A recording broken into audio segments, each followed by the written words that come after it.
Morning, folks. After prayer, I always give thanks to the angels and their ministry. I have a devotion to the angels. There's billions of them, and there are friends. There are messengers between God and man. The angels are our guardians. There's good angels and bad angels. A lot of history with that. But I thought to comment and have an introductory video about the different choirs and hierarchies of the angels. I also will probably do older videos on specific choirs and what their ministry actually is. And please like and subscribe and share this video if you like it. Helps grow the channel, taps into the algorithm, and it helps. It's very competitive out there, and YouTube doesn't always, put these videos to the people that wants them. It takes time. It takes a long time, probably 2 years of being in this. I don't know what they call it. Low subscriber, low channel. Hell, I think I call they. Not a pun, but yeah. So I'm trying to get out of there. So the more subscribers and the more feedback, the more engagement, the more views, etc., likes, it builds up, and over time, it then eventually lifts you above those who are getting less attention. And it's just like that childhood game, King of the Mountain. That's kind of how YouTube works, or at least how I understand it. But so there are 3 hierarchies of angels, and they were created before mankind, before the heavens, before the cosmos, before the universe. Matter and time. There was a period, we'll call it a moment, before all of this that God created with the angels. And they call it their moment of probation, a period of time which God created the angels in an instant. Again, it's outside of time and matter. And so, in that moment, a lot of things happened at once. Angels were created, hierarchies were formed, choirs of the 3 hierarchies were established, a ranking of 9 total. And God gave them all unique abilities, unique gifts. They are all unique species of angel. Billions of unique species of angels. Think about that for a while. With the teachings of Thomas Aquinas, the church has Augustine and several others, but Bonaventure, they have asserted that this realm of beings that happened before time is when the fallen happened, when the third of the stars of heaven in the book of Revelations and 33% of the angels fell away, and they chose to rebel against God. And so those confederate angels, once they chose themselves and they idolized and worshiped themselves, their ego, their pride overwhelmed them, and they rejected God outright. And all this happened in a moment of time. It wasn't in time, it was outside of time, way before before the Big Bang. Lucifer fell like lightning, Jesus says in the Gospels. He said, I've seen him fall like lightning. Saint Michael the Archangel was the pivotal leader of that battle between the rebellious angels, the Confederates, and the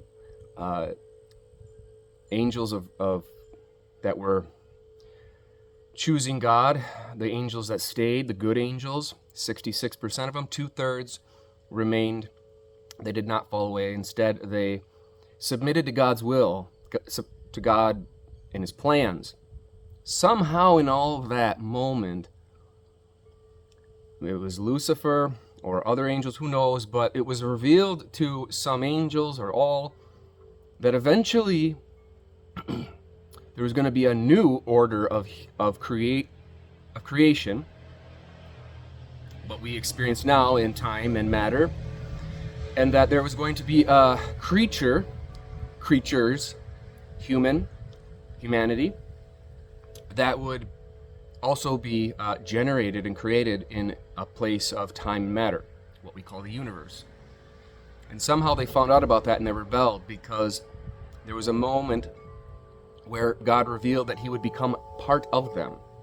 So the incarnation of Jesus Christ in humanity, God becoming man, that's what set it off. And those angels did not like that. They rebelled, rejected God, even with the full knowledge and relationship with him. And those spirits were not ignorant at all. And no, fallen angels cannot be converted. To anyone who's confused about that, do not pray for the devil's conversion. That is a waste of time. He doesn't want conversion. He never will. Because his choice is forever. It's perpetual. It's ongoing, and it's because of the nature of the angel. They have full knowledge and full understanding of the rejection of God. So they don't want to be converted. They have chosen hell. They freely chosen hell. They weren't so much kicked out as much as they left in rejection. Anyhow, they still to this day reject, and that's why evil exists in humanity in the world, and that's why the war continues on in the spiritual sense. The warfare is real. Spiritual warfare is real. St. Paul talks about it very clearly in his letters. But the choirs and the three hierarchies. So that moment, all that happened before the Big Bang, before our guardian angels were assigned to us, before any of the angels were assigned to their tasks, their assignments, this battle happened. And it must have been, there's billions of humans that have been created throughout time. There was billions of angels as well, and 1/3 of them, of the billions, fell away. So hell has billions of demons,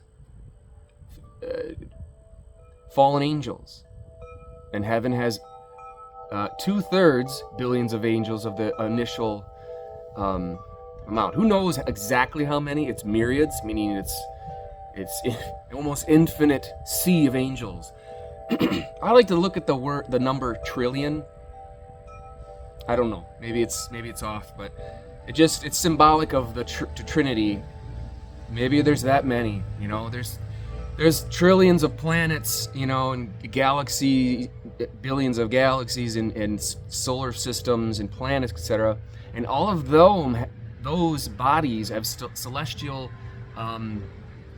There's theology and teaching that even all of the stars and the planets have angels that are assigned to those territories, and they have dominion over them.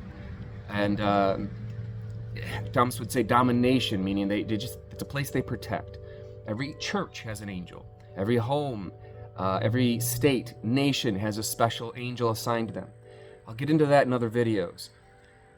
But to be brief and keep this short, there are three hierarchies, and basically from the lowest hierarchy to the top, think of the first hierarchy that deals with human